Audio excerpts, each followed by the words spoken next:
Hi guys, मेरा नाम है साहिल खान और आज की वीडियो शुरू करते हैं। सबसे पहली न्यूज़ है वोडाफोन आइडिया की। तो उनके शेयर प्राइसेस घटते हुए दिखाई दिए। अभी रिसेंटली उन्होंने अनाउंस किया है कि उनका 18,000 करोड़ का एफपीओ आ रहा है, जो कि 18 अप्रैल को शुरू होने वाला है। मेन इंपॉर्टेंट बात ये है कि भाई जो इनका फ्लोर प्राइस सेट किया गया है वो 10 रुपए पर शेयर किया गया है। अगर मैं मिनिमम एप्लीकेशन अमाउंट की बात करके चलूं तो 14,278 रुपीज का एक लॉट होगा। बट कहानी ये है, अभी शेयर प्राइस की बात करके चले तो 12 रुपए 40 पैसा है, तो आपको उससे सस्ते में एफपीओ में मिल सकता है, इसलिए शेयर प्राइसेस घटते हुए दिखाई दे रहे हैं। बाकी अगर खबरों की मान के चले, जीक्यूजी और एसबीआई इन्वेस्ट कर सकते हैं वोडाफोन आइडिया के अंदर 6500 करोड़ रुपीस। अभी रिसेंटली वोडाफोन आइडिया ने कहा था उनको पैसों की जरूरत है, तो वो डेट और इक्विटी की फॉर्म में पैसा रेज करेंगे। तो शायद एसबीआई और जीक्यूजी आगे आ रहे हैं इसके अंदर। अगर हम अडानी ग्रुप की बात करके चले तो जीक्यूजी पार्टनर ने अडानी एनर्जी सॉल्यूशंस के अंदर अपने स्टेक्स को बढ़ाया है। 31 मार्च को जो डेटा निकल के आया है उसके हिसाब से नंबर बढ़ते हुए दिखाई दिए है। जहां पहले 3.76% हुआ करता था, अब 4.07% हो गया है। अगर हम रिलायंस की बात करके चले तो रिलायंस का जो नया बिजनेस है टीरा, उन्होंने खुद का लेबल निकाल दिया है टीरा टूल्स करके। बेसिकली अपने इक्विपमेंट्स बेचे जाएंगे, जैसे कि फेशियल रोलर हो गया, ब्रशेस हो गए, ब्यूटी स्पॉन्ज हो गए, एक्सेट्रा। तो टीरा टूल से रिलायंस फैशन में, कॉस्मेटिक इंडस्ट्री के अंदर भी स्केल करने का प्लान कर रहा है। अगर हम टीसीएस की बात करके चले तो उनका Q4 का रिजल्ट निकल के आया है, रेवेन्यू फ्लैट रहा है, प्रॉफिट बढ़ता हुआ दिखाई दिया, 9.3% बढ़ता हुआ दिखाई दिया है। इसका मतलब ये है आपने वही सेम काम किया है, उतना ही पैसा कमाया है, बट आपका प्रॉफिट मार्जिन बढ़ गया है। इसका मतलब आपने खर्चों को कंट्रोल किया है। शायद एआई भी इसका वन ऑफ द इम्पोर्टेंट चीज हो सकती है। तो टीसीएस का प्रॉफिट तो बढ़ा ही है, साथ में उन्होंने अपनी वर्कफोर्स बढ़ाने की भी बात करी है।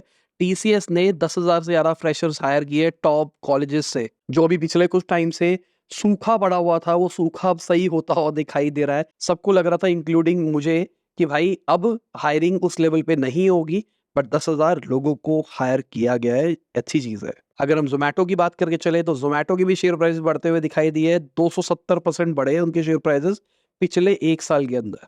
तो नया ऑल टाइम हाई छुआ है जोमेटो ने। अगर हम ब्लिंकिट की बात करके चले तो ब्लिंकिट और लेंसकार्ट ने टाई अप कर लिया है। अब आपको ग्लासेस भी 10 मिनट की डिलीवरी के अंदर मिलेगी। शार्क टैंक के अंदर जब आए थे ना, तो मुझे तो उसी टाइम शक था कि भाई ये पार्टनरशिप तो होके रहेगी। वीडियो में आगे चलने से पहले आपको याद दिलाना चाहूंगा, अपने लाइक का बटन नहीं दबाया, लाइक का बटन दबा दो और चैनल को कर दो सब्सक्राइब। मैं ऐसे ही डेली बेसिस न्यूज़ आपके लिए लाता रहता हूँ। अगली खबर बिल गेट्स की है। तो बिल गेट्स ने भी अपने वर्क कल्चर के बारे में बताया। उन्होंने बताया कि वो वेकेशंस नहीं लिया करते थे, वो वीकेंड्स पे भी काम किया करते थे। जितना होता था वो सारी की सारी चीजें करने की खुद से कोशिश किया करते थे, और वो अपनी टीम को भी मोटिवेट करते थे कि वो भी उन्हीं तरह काम करे। वो पूरा मॉनिटर करते थे, कौन जल्दी आ रहा है, कौन लेट तक जा रहा है, सब कुछ वो मॉनिटर करते थे। बाकी उन्होंने अब चैट जीपीटी की तारीफ भी करी है। उन्होंने बोला है कि एआई बहुत एक्साइटिंग लग रहा है। स्टार्टिंग में जब आया था उतना मजा नहीं आ रहा था मुझे, पर अब लग रहा है कि भाई फिनोमिनल हो गया है। बाकी स्पेसएक्स की अगर बात करके चले तो भाई उनके कॉन्फिडेंशियल फाइनेंशियल डेटा निकल के आए हैं, जिसके हिसाब से स्पेसएक्स की डिपेंडेंसी होने वाली है स्टारलिंक और स्टारशिप वाले रॉकेट के ऊपर, अगर वो प्रॉफिटेबल होना चाहता है तो। कंपनी लॉसेस रिपोर्ट कर रही है, अगर उनको लॉसेस को कंट्रोल करना है तो ये करना पड़ेगा। बाकी एलॉन मस्क की अगर एक्स एआई की बात करके चले तो उनको स्ट्रगल हो रहा है भाई पैसे रेज करने के लिए। अभी पैसे चाहिए, एलॉन मस्क को पैसे नहीं मिल पा रहे। समझने की कोशिश कर रहे हो कितनी बड़ी बात हो रही है। शायद ट्विटर की वजह से हो रहा है या शायद एआई की वजह से हो रहा है, पर समझ में नहीं है। एलॉन मस्क को तो पैसा आराम से मिल जाना चाहिए। बाकी एलॉन मस्क इंडिया विजिट करने वाले हैं। टेस्ला, स्टारलिंक सबकी अनाउंसमेंट हो सकती है जल्दी। 21 और 22 अप्रैल को इंडिया में रहेंगे और मोदी जी से भी मिलने वाले हैं। देखते हैं कहाँ रहती है पूरी पूरी कहानी। अगर मैं ह्यूमेन की बात करके चलूं, जो कि एक एआई पिन है, उन्होंने अपना सब्सक्रिप्शन मॉडल निकाल दिया है $24 पर मंथ पे। फाइनली प्रोडक्ट लॉन्च हो गया है। मैं देखना चाहूंगा कि लोगों के रिव्यूज कैसे निकल के आते हैं, क्योंकि यही फ्यूचर होने वाला है अगर हम स्मार्ट डिवाइसेस की बात करके चलें। ऐसा नहीं होगा, बट मुझे लगता है कि वॉचेस में या कोई भी स्मार्ट वेरिएबल के अंदर ही एआई, चैट जीपीटी, उन टाइप की चीजें हो जाएगी। बाकी अगर हम मेटा की बात करके चले तो उन्होंने अपने व्हाट्सएप के अंदर लामा मॉडल डाल दिया है।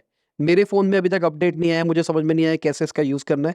अगर आपने किया है तो नीचे कमेंट सेक्शन में बताना कैसे उसका यूज करना है। बाकी मुझे लगता है भाई बहुत जबरदस्त चीज हो गई है। अगर ये चैट जीपीटी जैसी चीज है व्हाट्सएप के अंदर ही काम करने लग जाएगी तो टेंशन फ्री हो जाएगी सारी की सारी कहानी। अगली खबर चाइना से है। तो चाइना ने फॉरेन चिप्स को बैन कर दिया है। इंटेल, एएमडी, एनवीडिया सबको बैन किया है, तो वहां की चिप्स अब काम करेगी। तो अगर चाइना के अंदर किसी को काम करना है तो उनको चाइना मेड चिप्स रखनी पड़ेगी। तो एक तरह से यूएस ने जो रिस्ट्रिक्शंस लगाई थी चाइना के ऊपर, चाइना ने भी एक तरह से यूएस के ऊपर रिस्ट्रिक्शंस लगाई दी है। बाकी अगर मैं एप्पल की बात करके चलूँ तो एप्पल के स्टॉक प्राइसेस बढ़ते हुए दिखाई दिए, क्योंकि खबरें निकल के आ रही है कि उनका M4 चिप आ सकती है, उसकी वजह से मैक की सेल और इम्प्रूव हो सकती है। बाकी मुझे लगता है यार, अब जो डिवाइसेस बना दिए है ना, वो बहुत पावरफुल है। मेरे पास में इस टाइम पे M3 मैक्स है, भाई मक्खन चीज़ है, मतलब मक्खन, क्या बताऊँ मैं आपको। 4K वोर के कुछ भी करना है ना, एकदम मक्खन तरीके से काम होता है। अगर मैं ऑफिस की बात करके चलूँ, मेरी टीम के पास में M1 है और M1 में भी 4K मक्खन चलता है, कोई टेंशन नहीं है। हैंग मारता है, सिंपल सी बात, बट बहुत सारी चीज़ें हो जाती है और हमको नहीं लगता कि हमको उसके ऊपर की ज़रूरत पड़ेगी। तो जब 4K से ऊपर जाएँगे तब सोचेंगे ना क्या करना है, क्या नहीं करना। बाकी एप्पल की बात करके चले तो सेट टॉप बॉक्स भी निकाल सकता है, स्मार्ट होम स्पेस में वो घुसने वाला है।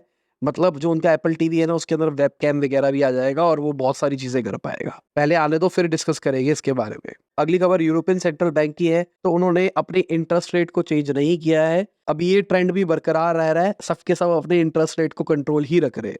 और एक अच्छी खबर है इंडिया के लिए कि इंडिया का जो मानसून है वो नॉर्मल रहेगा इस साल। तो ये अच्छी चीज़ है, अगर देखा जाए नॉर्मल रहेगा, इसका मतलब इन्फ्लेशन कंट्रोल में रहेगा। अगली खबर, ओमेगा नाम की एक कंपनी है जिन्होंने 3 व्हीलर निकाला है, जो कि 0 टू 100 15 मिनट के अंदर चार्ज हो जाएगा। 3,25,000 के आसपास इसका प्राइस होने वाला है। 126 किलोमीटर की इसकी रेंज होगी। 8.8 किलोवाट का बैटरी पैक होने वाला है। मतलब आप 100 रुपए से कम के अंदर इसको फुल चार्ज कर पाओगे। 1 रुपए किलोमीटर मोटा मोटी मान के चलो ऑटो का खर्चा पड़ेगा। और ईवी होने वाला है। अगर चार्जिंग की बात करके चले, 0 टू 100 जो कह रहे हैं 15 मिनट के अंदर, वो इन्हीं के चार्जिंग स्टेशन से होगा। अभी के टाइम पे इनका प्लान है 2025 तक 1000 अपने चार्जिंग स्टेशंस को ले जाएंगे, जिसमें से 100 दिल्ली एनसीआर के अंदर होगी, जो कि मुझे लगता है कोई बहुत बड़ा नंबर है नहीं। अगर ईवी को ढंग से इंप्रूव होना है तो भाई इंफ्रा के ऊपर काम करना पड़ेगा नेक्स्ट लेवल। बाकी अगर मार्केट की बात करके चले तो मार्केट आप देख सकते हैं कैसी रही, कौन रहा ऊपर कौन रहा नीचे, और ये लोग हमारे सपोर्टर्स जिनकी वजह से डेली हम अपना बिजनेस ला पाते हैं। Thank you for supporting us. और इसी के साथ में आज की बिजनेस न्यूज खत्म होती है। उम्मीद करता हूं आपको मजा होगा। लाइक कर देना, शेयर कर देना, कमेंट बताना वीडियो कैसी लगी। बाय, गुड मॉर्निंग और जब भी आप वीडियो देख रहे हैं, जय हिंद, वंदे मातरम।